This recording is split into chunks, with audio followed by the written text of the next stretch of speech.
Hey there, let's talk about Warrior One and look at some of the alignment problems that may come up when you're teaching your yoga classes. So one of the first things we need to do is just start with the basics. What are the joint actions and what are the muscles creating those actions? And what are some cues that you can use just to get people into the posture? We'll do that first, and then we'll talk about different things that might come up as misalignments that you'll want to correct. So when we look at Warrior One, and I'll just quickly do it here, let's just look at the joint positions. So the arms would be up in the air, so this is shoulder flexion. So when the arm moves forward in the sagittal plane, that's shoulder flexion. Now the prime mover of the shoulder flexion joint movement is the anterior deltoid, which sits right here on the front of the shoulder. And it's assisted by other muscles, but we can focus on the prime mover. So that's both shoulders are in flexion.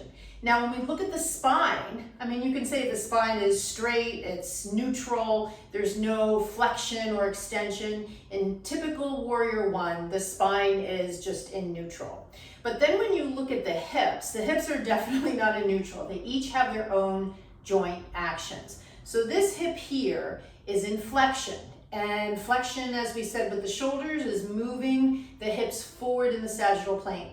Now the prime mover of hip flexion is the psoas, and the psoas runs from the lumbar spine in front of the pelvis and inserts on the femur. When we look at another movement happening in this hip, it's a bit of external rotation. External rotation is, we can see it in the shoulders when we open the shoulders. If we want to see a lot of external rotation, we would look at someone standing in a squatting position.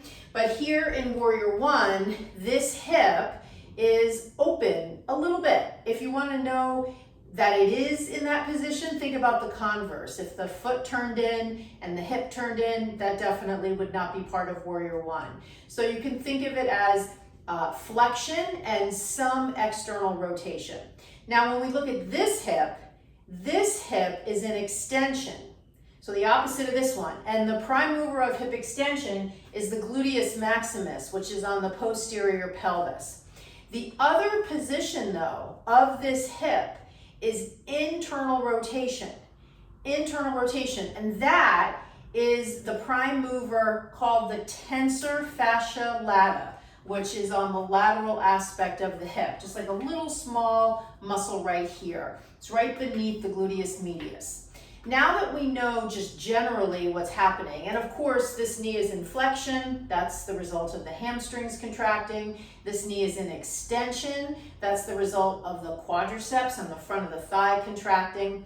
So now let's take a look at some cues. So imagine you have students in downward facing dog and you want to get them into Warrior One just using action cues. So you could ask them to step the right foot forward, drop the back foot down, and reach the arms up. So that just gets them in the pose. Now let's say you want to speak to some of the anatomy. So now you want to share an anatomy-based cue. Well, you can use some of what we just went over. You can speak to one of the muscles concentrically contracting.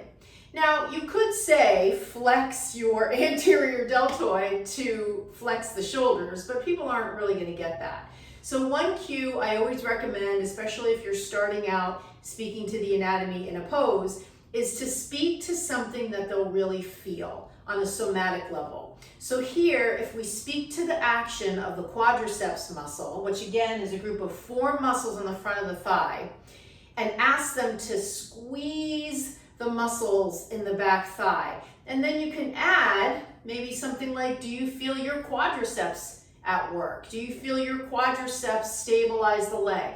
Do you feel your back leg strength? Those are your quads.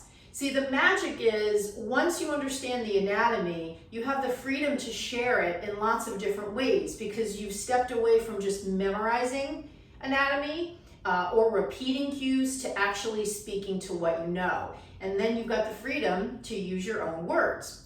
So now let's talk a little bit about one thing you might see that's a common misalignment in Warrior One and why that might happen. So when you see someone in Warrior One and they've stepped really long, sometimes you'll see their upper body lean forward. And you may wonder, why is that happening? How can I correct it? So what's happening here is, as they take a longer stance, this hip is coming into more extension.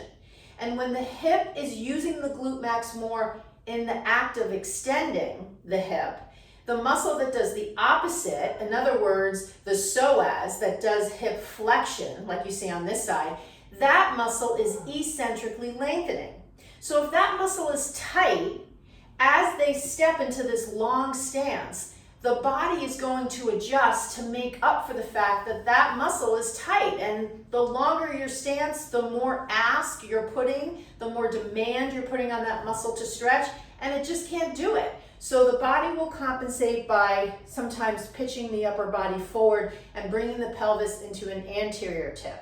So what you want to do is, if you understand anatomy, you understand how to apply it to movement, you're going to see this and you're going to know right away, oh, here's the correction.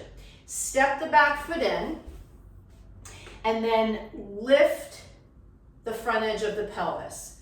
You could even say pull the belly button in to lift the front edge of the pelvis, and that will correct the misalignment. Now, why cue to pull the belly button in? Well, that's because you want them to use their rectus abdominis, which starts on the pubic bone, which is part of the pelvis, and runs up to the sternum.